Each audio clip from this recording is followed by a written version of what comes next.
What's going on, everybody? Welcome back to Chuds bbq. My name is Bradley Robinson, and today I'm going to show you how I made this beautiful, delicious, smoky, overnight cured bacon.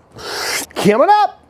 If you've never made your own bacon before, it's definitely worth giving a try. You have complete control over the flavor profile, and a lot of commercially made bacon uses liquid smoke, and there's nothing better than the real deal. But the problem with making bacon the traditional way is that a dry cure can take anywhere from 5 to 7 days, maybe even longer than that. And that's a lot of fridge space and takes a lot of patience. So today we're going to do a little experiment. I'm going to try and make bacon in one day using some different techniques, and whether I end up with bacon or just some flavorful pork belly, either way, it's going to be delicious.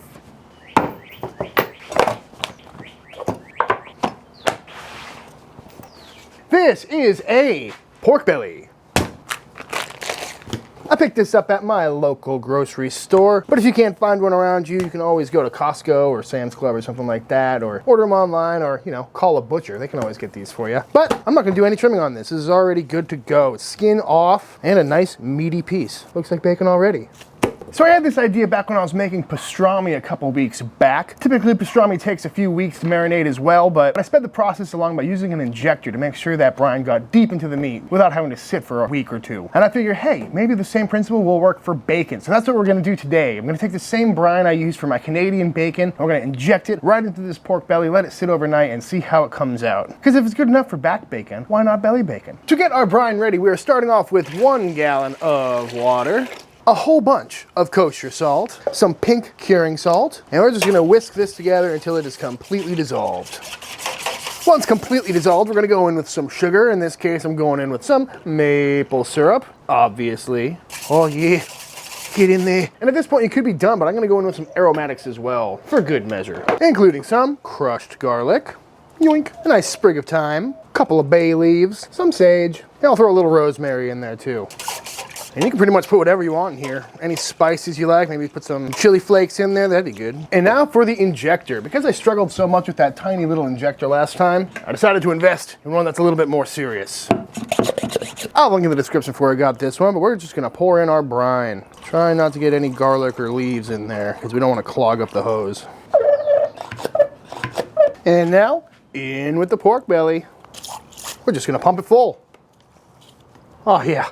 This is way easier than that little tiny one I had. This thing is cool. Just gonna go on a bit of a grid pattern here, trying to make sure I get every spot evenly. And we're just gonna keep going until all the brine from here is in here. And there we go. This thing is fully injected. You can tell because it's floating, which means it's at equilibrium, which is a good thing. One thing to note though, definitely be careful because these needles are sharp. And if you stabbed yourself with this while you're in this super salty brine, that would not feel good. But for now, into the fridge this goes overnight, and I will see you tomorrow to smoke this off and see how it came out. If you're anything like me, the indulgent carnivorous meal is where I tend to shine in the kitchen. But when it comes to healthy weeknight meals, that's where my culinary enthusiasm tends to taper off. Enter the sponsor of this week's video. This video is brought to you by HelloFresh, America's #1 meal kit. And with tons of meals and meal plans to choose from, they make something for everybody with meat and veg options, vegetarian options, pescatarian, family friendly, quick and easy. There's something for everybody.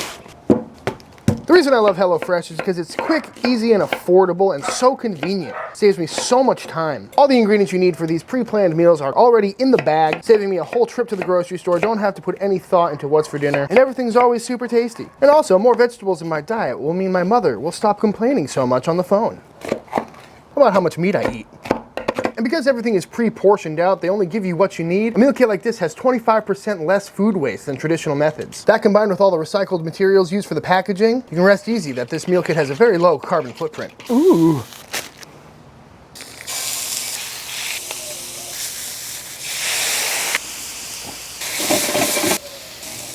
They're also incredibly flexible. If you need to add an extra meal or a lunch or throw an extra protein on your weekly order, they got you covered. Is there anything better in life than a garlic butter toasted bun? Huh, I think not. Ooh, yes please. That looks good to me. Look at that, looks just like the picture. And in less time than it would have taken me to pick out all these ingredients at the grocery store. Oh. That's really good. So if you want to try a delicious meal like the one that I just housed off camera, head over to HelloFresh.com. Use code chudsbbq12 at checkout for 12 free meals plus free shipping. That's HelloFresh.com, code chudsbbq12 for 12 free meals plus free shipping. Thank you, HelloFresh.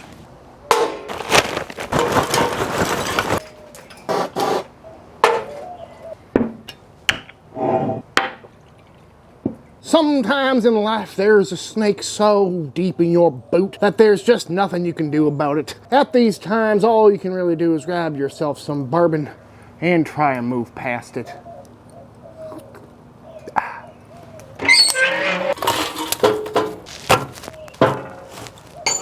24 hours later, this pork belly is coming out of its brine.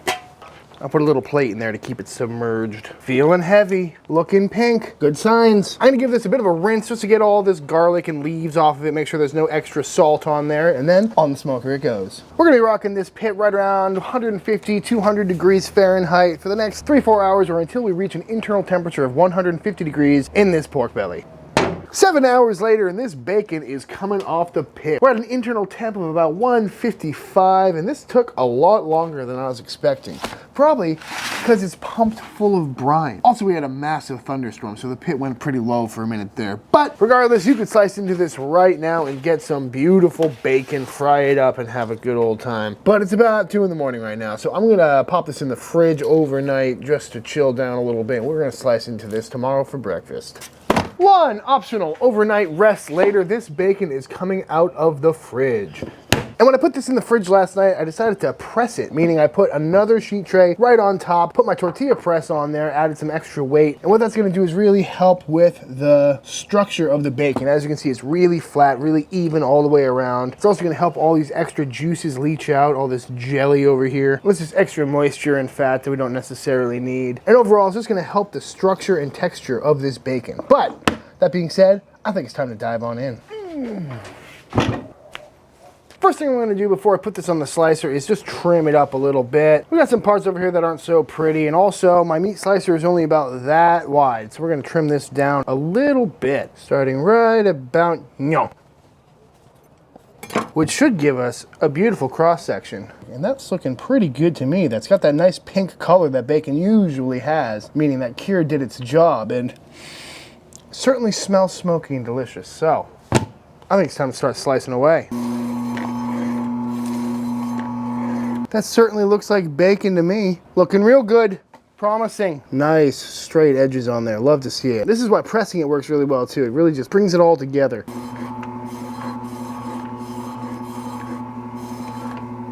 Yes, please. But the real beauty of making your own bacon is you get to decide exactly how thick you want it to be.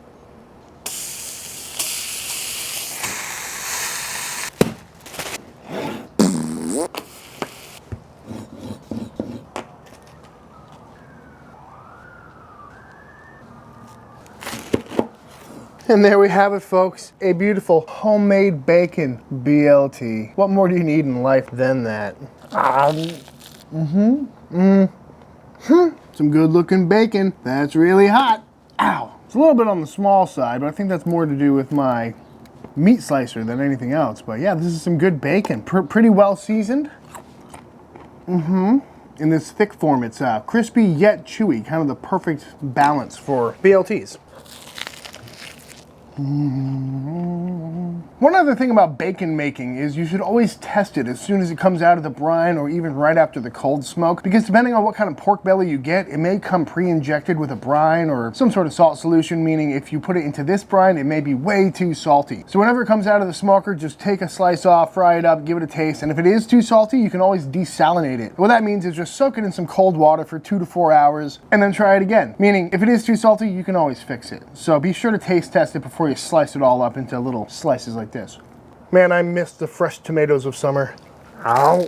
All right, y'all, and that is it. That is how to make some overnight wet cured bacon. All in all, I'd say this experiment was a success, but I'd love to hear what y'all think. So if you give this recipe a try for yourself, be sure to tag me on Instagram at Chuds bbq. I love to see what y'all are cooking. If you enjoyed this video, please subscribe to the channel. It helps me out so much. Big thanks to all the Patreon members for helping support the channel. Be sure to like this video and drop a comment down below to let me know what you want to see me cook next. And until the next time I see you, please go cook something outside.